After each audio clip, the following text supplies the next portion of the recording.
Hello there. Most of you will still be grinding for the Martin-Baker MB.5, and I hope that you're making satisfactory progress. I've had the aircraft a little while, I've done a full review of it, and it's fair to say that I was a little disappointed with the high energy characteristics of the plane, which weren't as prominent as I thought they would be. Having played the plane a little bit more, although I still regret that those characteristics aren't as strong as I would like them, I've realised that they can be used. Here, for instance, we're about to go into a steep climb pursuing a P-80A, and I'm fast enough to be able to harass it into turning when it shouldn't, and thus I get easy shots on it, and I'm able to destroy it. I wouldn't have been able to do that with a Spitfire, I'm pretty sure. That's one thing. However, of more importance in my view is the ability of this plane to dive. Here I've spotted a relatively fast-moving heavy, an XP-75 below me, and even without boost I'm able to get on its tail and stay there, bring my guns to bear and whittle it down, and what follows, as you'll see in a few moments, is a relatively easy kill. You can use this precise tactic against highly manoeuvrable aircraft that otherwise you would struggle to fight, such as the Ki-84. Get above it, shoot it in a dive, use your boost to get away before it can turn and fully engage with you. This is something in your toolbox that you're going to need to use with the Martin-Baker MB.5. Low-level diving attacks, and they're better than I expected they would be. I don't think it's a secret that I like my turn builds. It's something I do well, and I will regularly configure aircraft to be the best turn fighter they can be. But it's worth pointing out that at Tier 7, and certainly by Tier 8, turn fighting will rarely win you a battle. It's just not the dominant playstyle, at least on the EU server, and I think even less so on the NA server. And those of you who've been interested by the climbing and diving that I've just shown you will want to configure your aircraft differently to the way that I did in the full review video. So what can you do here? If we just drop this altitude performance set of characteristics down, we'll see the rate of climb is 444 feet per second.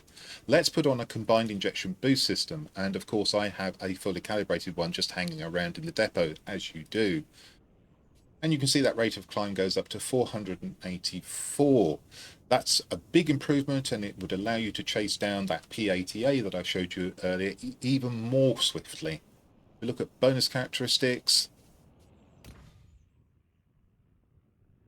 It depends on what you want here, but I've gone for engine cooldown rate, but you can also improve the speed. There's 1% acceleration with boosts, maximum speed with boost as well, and also boost availability. All of those bonus characteristics are good, and you may very well choose a different set to the ones I've got.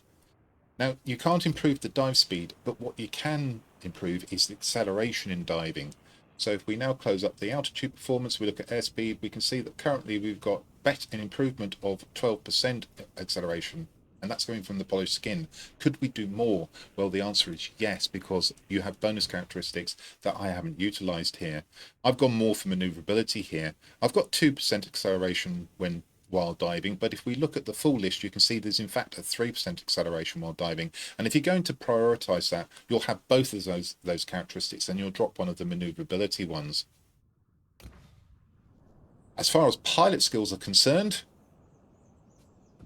consider Raptor Strike. Increases the chance of setting an enemy aircraft on fire and causing critical damage by 50% when diving and attacking with forward-firing weapons.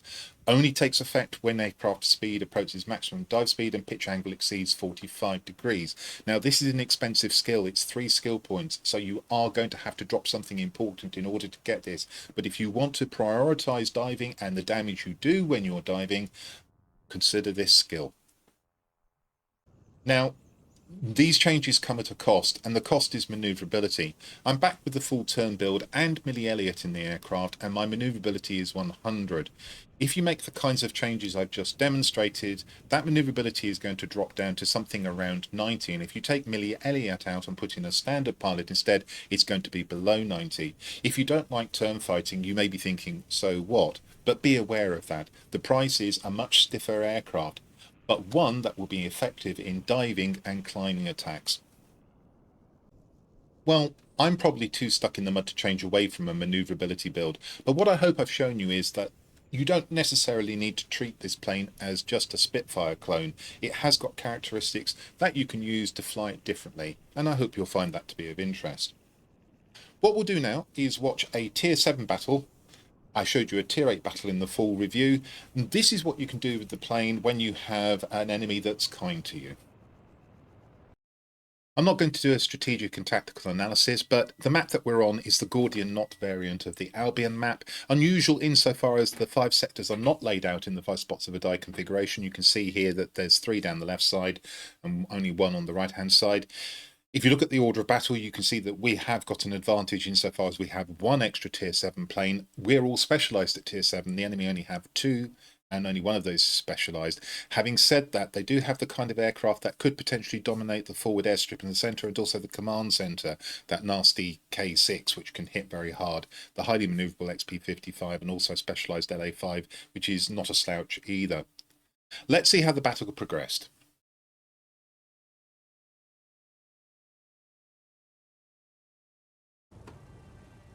We're about to enter battle, and this is my own recording, which means that the reticle will be accurately aimed. You'll see me looking about and using sniper mode, maybe slightly more jerky than the smoothed replays of the World of Warplanes team. So we're having a quick look at that order of battle, just checking on things as we go in.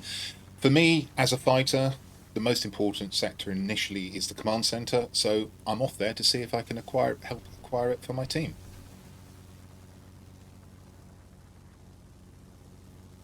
Immediately we're going down, trying to get the aircraft to speed up a little as it approaches the air defence aircraft. Hit one with the guns, turn around to look at a second, and already the enemy is appearing as well. I can see red dots around my reticle. Got to see what we've got coming in. It's a heavy. Initially it wasn't aiming at me, but when I threatened it, it did. And here we go into the dive and we chase down this XP-75. Now you might recognise this part of the video from earlier. No problem keeping up with this, and as I mentioned then, I wasn't even using boost. However, take note of the time it takes me to knock down, admittedly a heavy, but it's not a particularly strong one. We get it down, now we go hunting the air defence aircraft, which has already lost half its health. So presents a less of a challenge than it otherwise might. And we finish that off, and that secures the sector.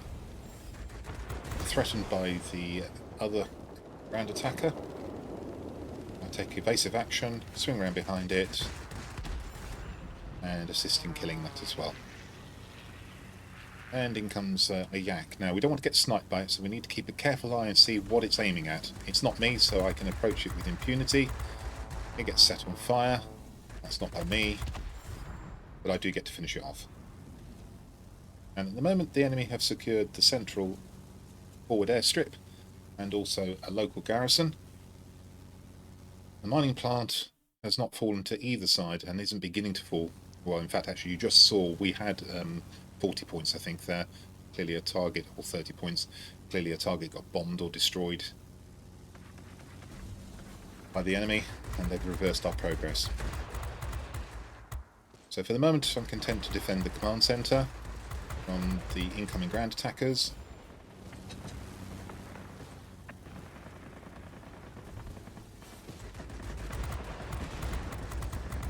Pecking away at it. And you can see this is not an aircraft that's going to finish off high hit point targets very quickly. Not like the K6 at all. Find the XP-75 again.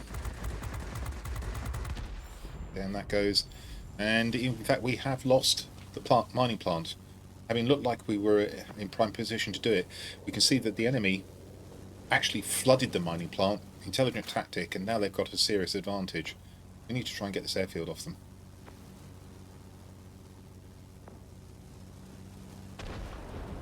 Keeping a careful eye on the LA-5, which I spotted. The first thing I can shoot is one of the air defence aircraft. And this is where the MB.5 is at a serious disadvantage. Time to kill in dogfights is important. Anything that can kill quickly has an advantage. The MB.5 does not necessarily kill quickly. I'll latch onto the XP-55. Make that out, and that gets us the airfield. So we're now 3 sectors to 2 up, but it is a nuisance that they've got the mining plant. Now we need to go back and think about defending the command centre again. And we've had a player drop out. Life isn't easy, A lot of that on the EU server, unfortunately. Lots of people, unfortunately, quite prepared to let their teammates down by quitting battles. Although sometimes it's disconnections, to be fair. XP75 goes down again, and already we've got the Akamatsu medal, so 400 capture points have gone through. So we see the ME-265 in the distance, coming to help the air defence aircraft. We did set that one on fire, and that's helped reduce its health to a manageable level by the time we turn and finish it off. K6 is a deadly threat, but then so is the LA-5, and that's nearer, so we need to try and take on the LA-5. Take evasive action, and of course I lose my tail, so I put that back in immediately. Fortunately I've got help here. And the LA-5 is manoeuvring pretty well, but not well enough. But again, the problem is time to kill. Now the K6 decided to take a hand, shot at my engine, and rather intelligently went off to a different aircraft. Fortunately he's still within range, and he's not chosen me as his target. I think I set him on fire. He put that out immediately. That's interesting. I'm really struggling here. I've lost my engine again. And this is quite a nasty furball which I've got myself involved in. So far we've managed to put down two important aircraft, the LA-5, the K6. Looks like we're going to get to do the Yak 9U as well. Just for good measure, I get to shoot at the XP75. So, hot work. And you wouldn't necessarily have laid odds on me coming out of that alive, given how many aircraft I took on there, but I got them all. And that earned me the Hero of the Sky. Coming down to try and take out this ME-265 for what I think is the third time.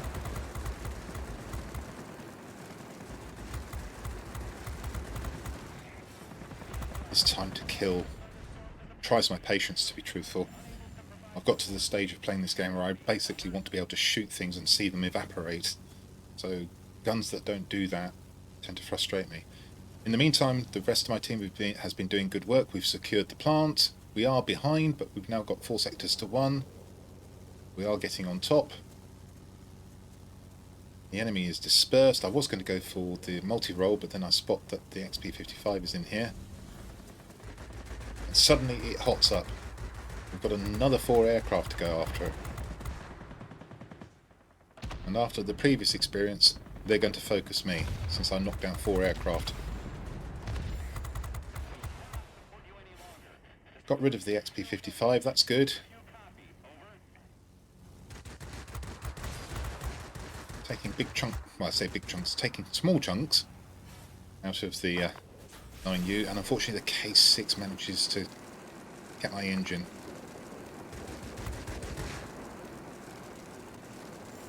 But then rather clumsily flies into the ground, or that was the LA-5, not the K6. And at that point my game is ended by one of the enemy team. There we have it. Nearly 18,000 personal points in just under 9 minutes, an intense battle, and the enemy team, far from being kind to me, felt like they were all out to get me on more than one occasion. But with a bit of ducking and diving, we managed to come out on top. We retained the plant, and that was critical and brought us to the victory.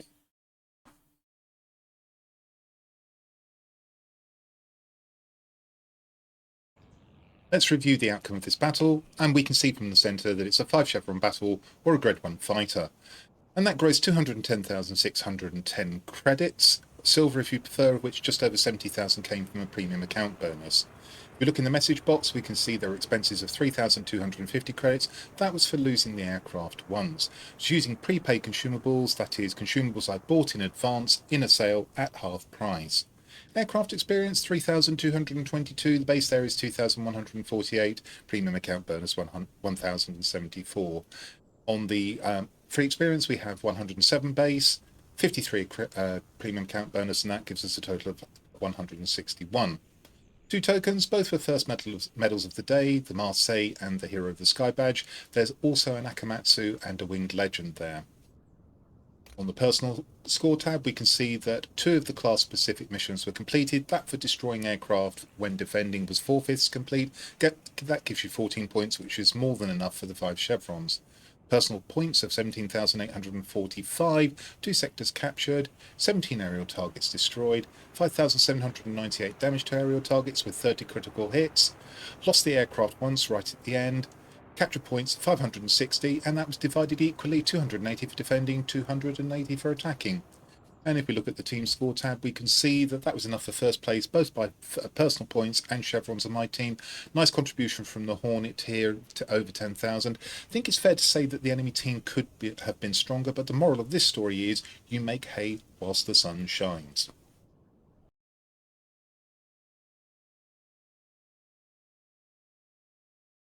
I hope you found this discussion of the nuances of flying the Martin-Baker MB.5 to be helpful.